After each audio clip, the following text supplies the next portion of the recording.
안녕하십니까. 저는 부산 소규모 상권 분석 프로그램을 제작하게 된 실내환경 디자인학과 허기범입니다. 먼저 이 프로젝트에서 이 주제를 선정하게 된 이유에 대해서 말씀드리겠습니다. 첫 번째로 전공과 교양 과목의 학습 내용이 융합된 프로그램을 제작하고 싶었습니다. 두 번째로 공간과 디자인 전공 수업에서 건물 층수와 이용자의 상관관계에 대해서 배웠고 이게 흥미로웠던 기억이 있어 이 프로그램에서 사용하게 되었습니다. 마지막으로 공간은 우리가 살아가는 곳이며 가장 많이 접하는 곳이므로 실생활에서 활용성이 좀 높은 프로그램을 구현하고 싶어서 이 주제를 선정하게 되었습니다.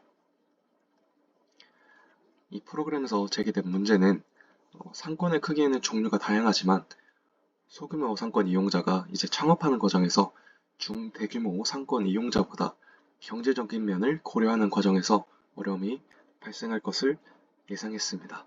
그래서 이 프로그램을 제작했습니다. 프로그램은 사용자가 제시하는 선호 상권의 정보를 토대로 추천 상권 지역과 해당 지역의 임대료를 알려주는 프로그램입니다. 해당 프로그램에서 사용된 정보는 국가 통계 포털의 한국부동산원 상업용 부동산 임대 동향 조사 2022년부터 2023년까지의 자료로 상권별 소규모 상가 층별 임대료 및 효용 비율과 상권별 소규모 상가 임대료에서 발췌해 사용했습니다. 이 자료들은 전국 단위의 자료이지만 학교 소재지인 부산으로 한정해 프로그램을 좀 더 와닿게 제작했습니다. 자, 이 프로그램에서 문제가 분석되는 과정을 말씀드리겠습니다. 첫 번째로 입력 과정입니다. 프로그램이 이제 사용자가 원하는 상권의 층수 그리고 임대료, 효용 비율을 파악을 하게 됩니다. 두 번째로 처리 과정입니다. 파악한 정보를 토대로 엔토리 인공지능을 통해 추천 상권 지역을 분석하게 됩니다. 자, 그럼 마지막으로 출력 단계에서 추천 상권 지역을 제시하고 그 해당 지역의 평균 임대료 정보를 제시하게 됩니다. 자, 프로그램 화면입니다. 첫 번째는 일단 이 프로그램을 사용하는 사용자가 그 상권에 원하는 층수를 누르게 되는 그런 버튼을 누르게 되는 그런 선택 과정의 화면입니다.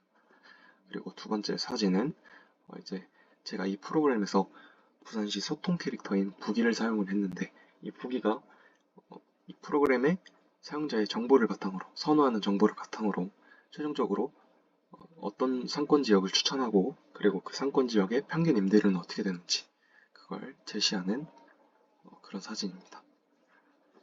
프로그램 코드 화면입니다.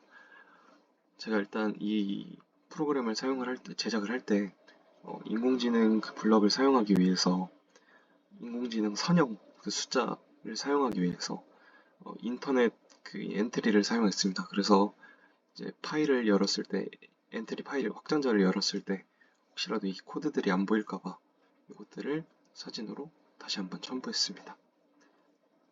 자, 다음은 프로그램 시연 동영상입니다. 자, 먼저 시작하기 버튼을 누르고 크게 해서 보겠습니다. 자, 이 프로그램에서 사용된 부기 캐릭터를 이제 클릭을 하게 되면 이 프로그램이 실행하게 됩니다. 그러면 이제 상권을 원하는 층수를 사용자가 3개 중에 선택을 할 수 있게 이렇게 버튼이 나오게 됩니다. 혹시라도 중복 선택을 할 수 있기 때문에 메시지에서 단일 선택을 해야 한다고 이렇게 제시가 되고 있습니다. 1층을 한번 눌러보겠습니다.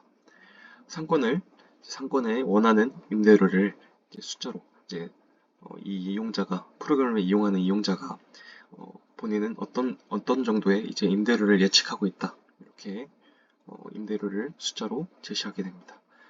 근데 임대료는 항상 양수의 값을 갖기 때문에 제가 이렇게 0이라는 숫자를 입력을 하게 되면 입력 오류 다시 임대료를 다시 입력해 달라고 나오게 됩니다. 그리고 마이너스 값을 입력을 해도 다시 입력 오류라는 창이 뜨게 됩니다. 그래서 제가 10이라는 숫자를 임의로 입력을 해보겠습니다. 그러면 다음 이제 효용 비율을 입력할 수 있는 그런 창이 나오게 됩니다. 효용 비율은 단위가 퍼센트이기 때문에 0보다 크거나 같고 100보다 작은 값을 입력하게 되어 있습니다. 따라서 마이너스 값을 입력하게 되면 똑같이 입력 오류의 값이 나오고, 그리고 100 이상의 값을 입력을 하면 똑같이 입력 오류라는 창이 나오게 됩니다. 그래서 제가 10이라는 숫자를 똑같이 입력을 해보겠습니다. 앞에처럼. 그러면 추천하는 상권 지역과 평균 임대료를 제시하게 됩니다. 그리고 다시 프로그램을 재실행하려면 다시 부기를 클릭하라는 그런 메시지 창이 나오게 됩니다. 다시 한번 클릭해 보겠습니다. 그럼 이번에는 2층을 한번 눌러보겠습니다. 임의 값은 50으로 한번 입력을 해보고 효용 비율은 50으로 입력을 해보겠습니다. 그럼 아까와 다르게 또 추천하는 변수가 바뀌어서 추천하는 상권 지역도 바뀌게 되었고 평균 임대료 값도 바뀌게 되었습니다.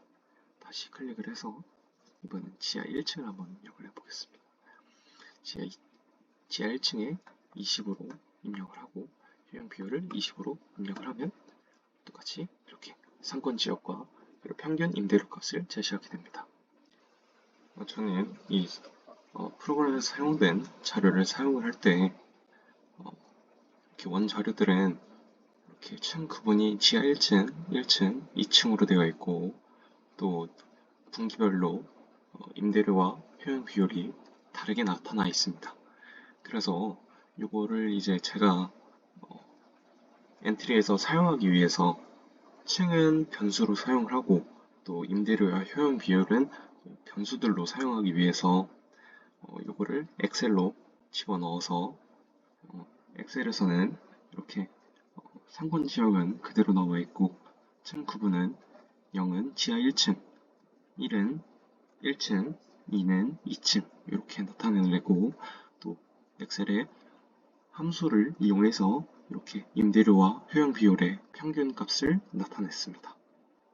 또한 이제 여기서 사용되는 인공지능에서 사용되는 요 통계 자료는 요 앞에 있는 상권별 소규모, 상가, 층별 임대료 및 효용 비율이라는 통계 자료를 사용을 했고 마지막으로 부기가 추천하는 그런 화면에서는 그 층수에 상관이 없이 상권별 소규모, 상가 임대료가 이렇게 나와 있는 층수에 상관없이 나와 있는 이 자료를 사용을 해서 부기가 정보를 제시할 수 있게 그렇게 제작을 했습니다. 네, 다음으로는 경진대회 참여 소감입니다. 프로젝트를 수행하면서 먼저 교양 수업에서 짜여진 프로그램만 학습하다가 직접 프로그램을 기획하고 구성해보니 생각한 것보다 시간이 좀 꽤 오래 걸려서 좀 어려움이 있었습니다. 그러나 직접 생각해보고 제 창의성을 넣을 수 있다는 점에서 이 프로그램 제작을 흥미롭게 할 수 있었습니다. 자, 두 번째로 국가 통계 포털에서의 자료를 조사하고 활용하는 과정에서 통계 자료들을 분석하는 힘을 기를 수 있었습니다. 하나의 자료만이 아닌 여러 자료들을 비교 분석하면서 제 프로그램에 어떤 자료가 유용하게 쓸 수 있는지 좀 이런 능력들을 좀 배울 수 있었습니다.